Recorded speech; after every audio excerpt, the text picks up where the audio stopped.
আসসালামু আলাইকুম, welcome to my new vlog. আজকে চলে আসছি ডিম টোস্ট নিয়ে। ডিম টোস্ট কীভাবে বানাই তা শেখাবো। পেঁয়াজগুলো ভালোভাবে কেটে নিলাম।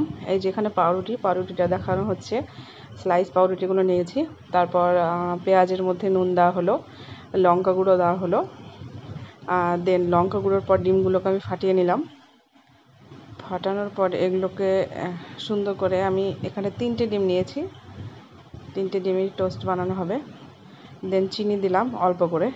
আমি এখানে লঙ্কা গুঁড়োটা ইউজ করেছি, আপনারা চাইলে কাঁচা লঙ্কাটা ইউজ করতে পারেন।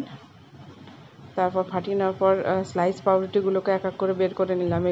এগুলো পাউরুটিগুলো কাটাই থাকে, সেহেতু সুবিধা হয় পাউরুটিগুলো।